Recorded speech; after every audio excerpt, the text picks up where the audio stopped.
This is the Horse Radio Network. This is episode 249 of Horse Tip Daily, a different horse tip, a different equine topic, a different equestrian expert every day. Horse Tip Daily brings the world of equine knowledge to you one day at a time.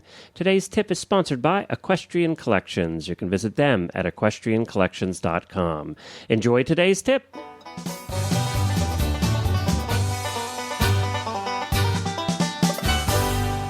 Hi, everybody. Glenn the Geek back with you from Lexington, Kentucky, and you're listening to Horse Tip Daily. I wanted to mention that I had some fun this morning out at the Kentucky Horse Park with Chris Stafford, who was recording. I produced 3 shows for her out there. It's the Young Rider Championships happening out there, the Junior and Young Rider Championships, and it was so much fun to get all the young riders on the 3 different shows that she does. She does the eventing, dressage, and jumping show, and it was a great time. You can check those all out by going to horseradionetwork.com, and they'll all be going live tomorrow. It was a lot of fun. We enjoyed hanging out with the kids, and I'm heading back there tomorrow with my wife. We're going to watch some cross country in the morning, and then in the evening, we're going to go over and watch the musical freestyle for the dressage. It should be a lot of fun out at the horse park tomorrow. The Rainers are doing their thing at 8 o'clock tomorrow morning as well. So that's the Kentucky Horse Park, of course, where they're going to be holding the World Equestrian Games in a few short months, actually, less than 2 months. You know, it was interesting. The girls, one of their comments was, we got to ride in the same stadium as all of their heroes who are going to be riding there in 2 short months for the World Equestrian Games. So it was a big thrill for them. And the Young Rider Championships is like the Olympics here in North America for the kids. And it's a lot of fun up to age 21. Well, we start something new on Horse Tip Daily today. We have our first listener tip. Betty Fay wrote in with a tip, and now she is the first listener to come on the show with a tip. We would love to have more of you join us here on the show. All you have to do is drop me an email at Glenn with 2 N's at horseradionetwork.com.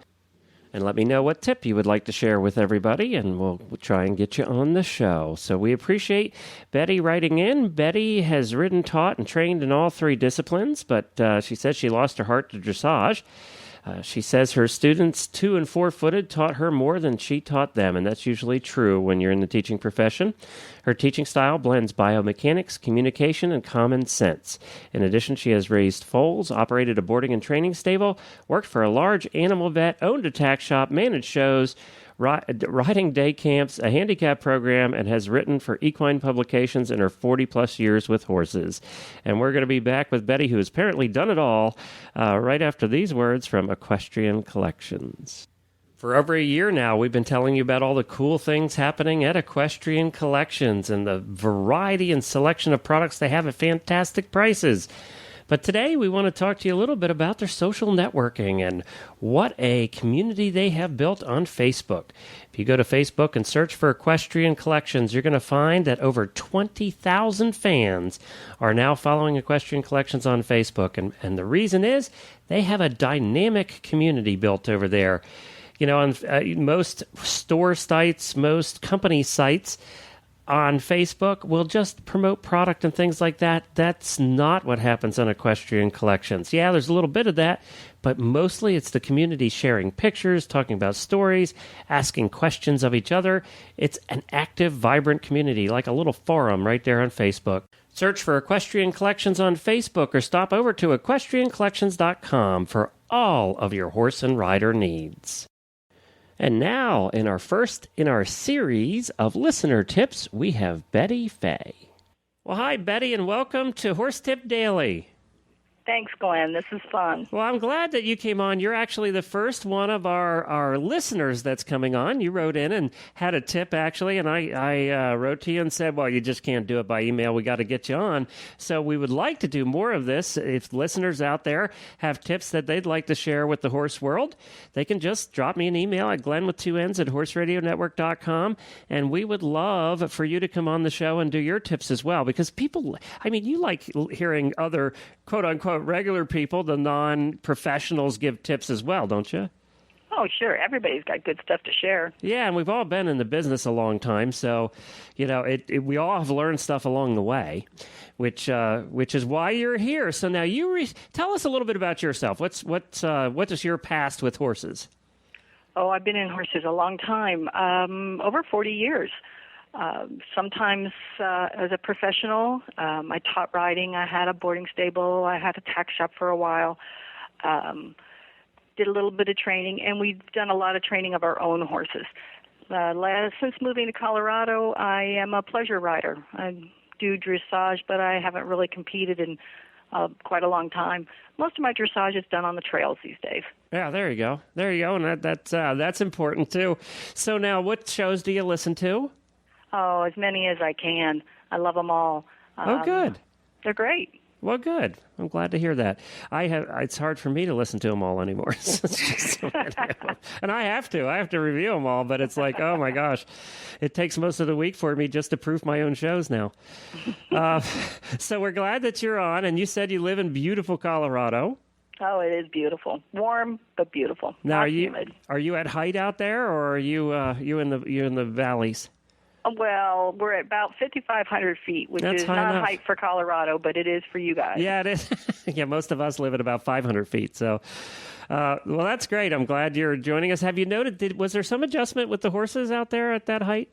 Did you notice? We gave them a couple of days when we first moved here, but mostly that was for the haul, for the long drive from the Midwest. But otherwise, no, not really. They do much better than we do.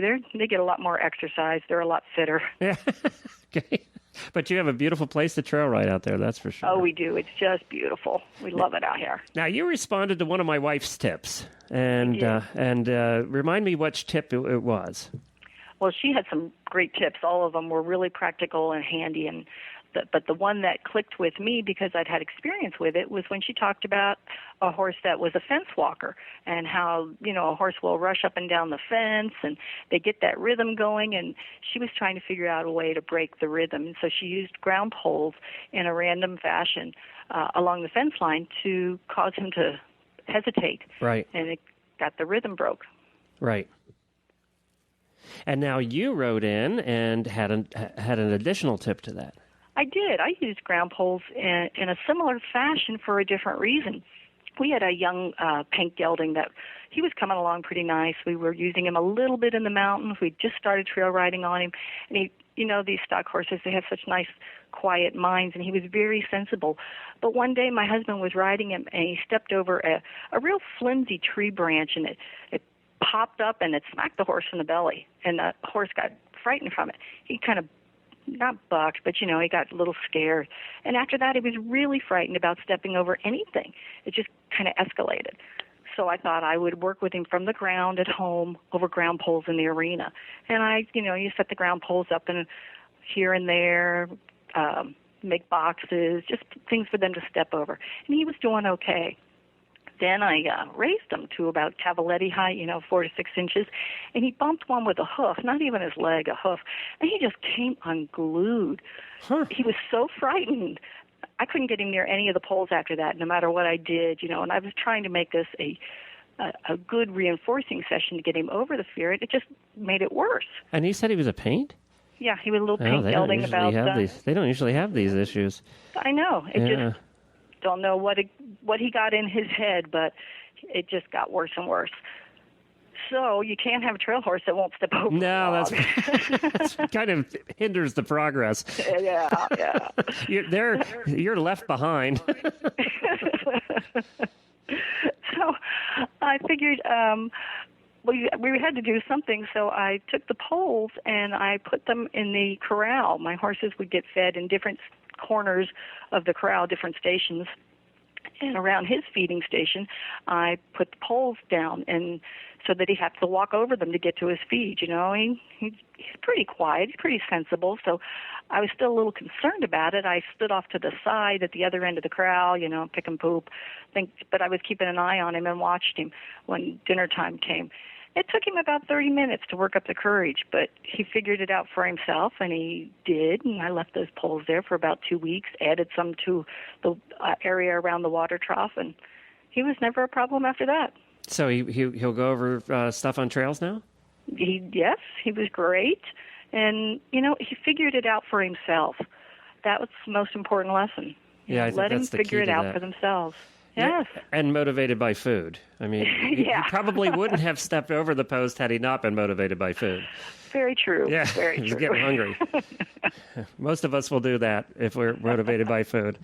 Well, that's a great tip. I would have never thought of that, actually. So that's terrific.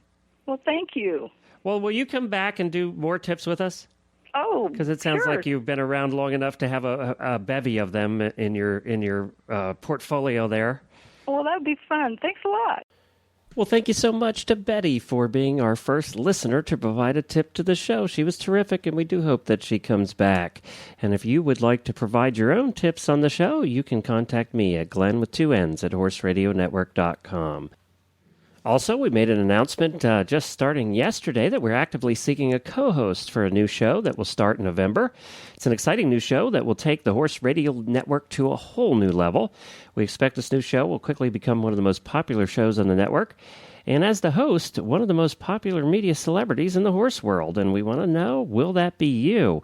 And this is what we're looking for in a potential co-host. We're looking for a female of any age.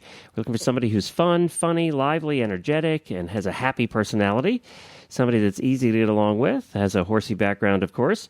Curious about life, responsible, dependable, and able to meet deadlines, and somebody who's on time. This is a paid position, and what you can do is you can call our voicemail line at 270-803-0025 and leave a voicemail with your name, phone number, and the reason you think you would make a good candidate for this position. If we like what we hear, we'll call you back with more details about the show and information on auditioning. And we must receive all the calls in by August the 10th.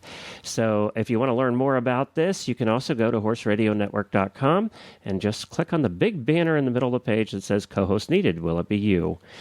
Click on that and there'll be more details in there. Or if you've forgotten the phone number already, you can do that right there at horseradionetwork.com. And of course, you can find all our shows there as well.